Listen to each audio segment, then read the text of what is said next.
Merrill, you're an accomplished artist in your own right. Then, David, I believe you were in a backup band, and then you got together, they met, and next thing you know, you got Carter and Carter, and you started out in 2000 together. In all honesty, when we met, Marilyn was doing fluffy gospel pop, and I was more into hard rock sort of stuff. So it was a match made in heaven, really. Yeah, it sounds like it. It was an interesting time, but you know what?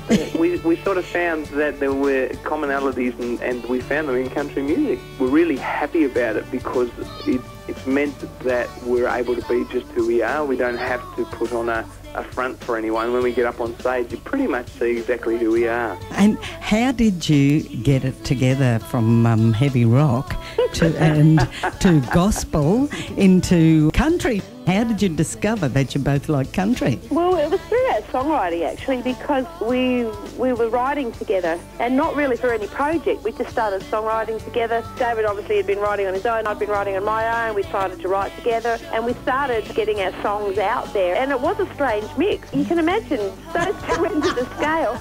And there was never an argument. In fact, we argued all the time. But we found that when we stopped arguing, we were both happy with the song. We had these great story songs that turned out to be country music, and people kept saying, "You're writing country music." We're going, "No way, no we're not, how could we, you know?" And so I think it was back in 97, 98, we went and had a look at Tamworth, because people were saying we're writing music, we better go and check it out. You know, the first thing we did was we went down Peel Street and listened to some of the Busters, and I said, "If this is country music, we're not writing it," and I'm slashing my wrist.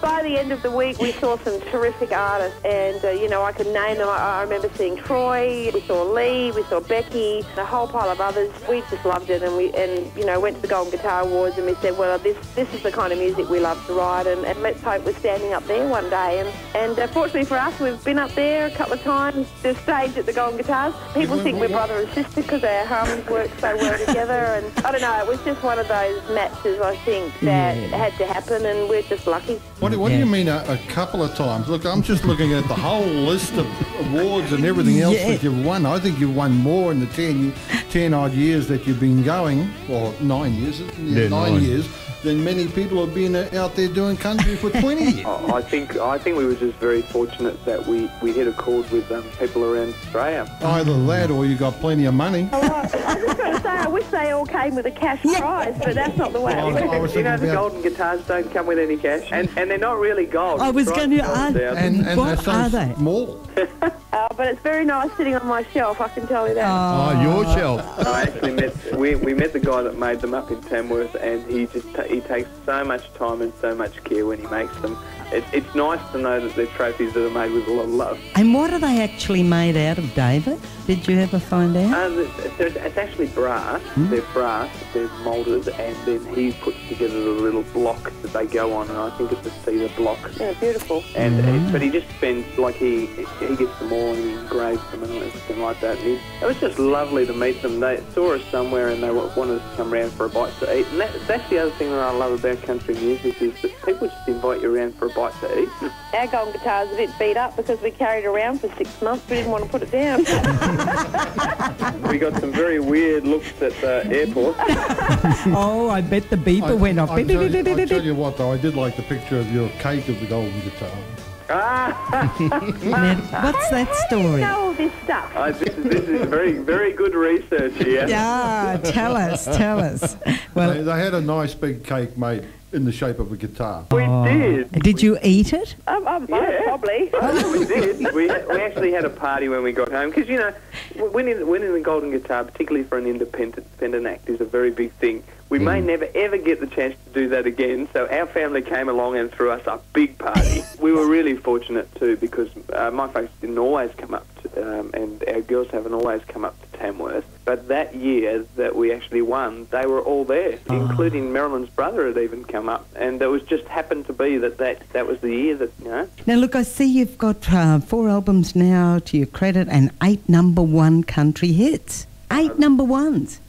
Again, I think it's just because the songs hit a chord with people, like things like Slow Dancing at Midnight in particular, and Candlelight and Kisses was another one. There was a song, Lead Me Home, that we did very early on that people just And I think that's what happens is people come up to us and say, we really enjoy the song. So obviously they've rung people up and rung their radio station up and said, can you play that one for me? And that always helps. We've had great radio support, and that's really the crux of an artist's career, particularly in the early days, but right through your career. If you're not getting played on radio, then people don't get to hear songs very often. So, we've been eternally grateful for all the radio play that we continue to get. Well, I must admit that I was pleasantly surprised when I had listened to the acoustic gospel, some of the tracks on that. The two that I really did enjoy, and I'm not really a gospel type person, was a couple of the old songs there, Just a Closer Walk with Thee, which to me was a very funky type sound.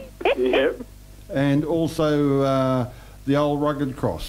Okay, yep. That's the weird coming out, I think. So, but no, I'm not really into the likes of a lot of the gospel songs in there, but the way you put it across, I thought they were very good. Well, Dave and I grew up on gospel, and to tell you the truth, we're not into gospel per se, as in we don't love it all. But there is something about that old southern gospel music. You kind of imagine the black choirs singing and people. As we were growing up, we grew up singing these songs in our families, and it represented community and the old-fashioned way in some ways of doing life. But we wanted to do something a bit different, and in that Just a Closer Walk with Thee, in the middle there's a tap solo, and that's our young daughter at the time doing a tap dance on the studio floor, and we just put a microphone down to it. I noticed that you do a bit of mentoring.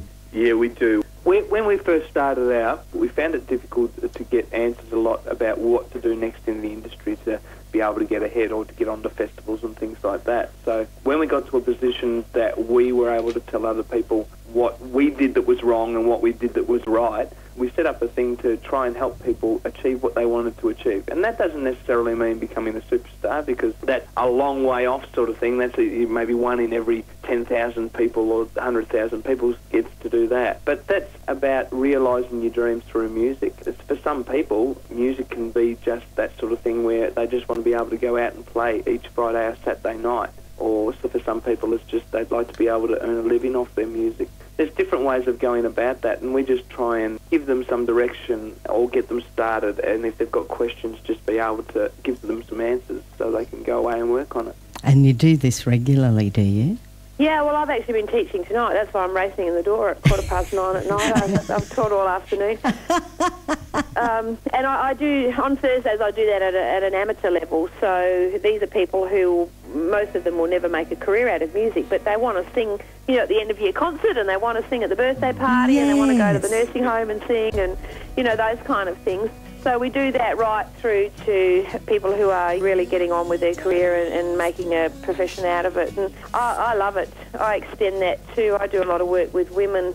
So I believe. I was about to get onto that one. Right, yeah. Disease to please. Yeah, and that's basically mentoring in a different fashion. It just takes the music out of it and puts whatever it is that interests them in their life and whatever they're wanting to achieve, you put that in its place. We both really enjoy that because it's very rewarding when you're working with somebody at a fairly close and intense level to see them then go on and achieve their dream at whatever level their dream is. And to be part of that, exactly. Great. It gives you a big buzz, doesn't it, when somebody succeeds? And you learn so much yourself. Like every time I teach, even when I'm teaching at an amateur level, I learn heaps myself. And well, that's a sign of a good teacher. A good teacher, I think, can learn from his or her students.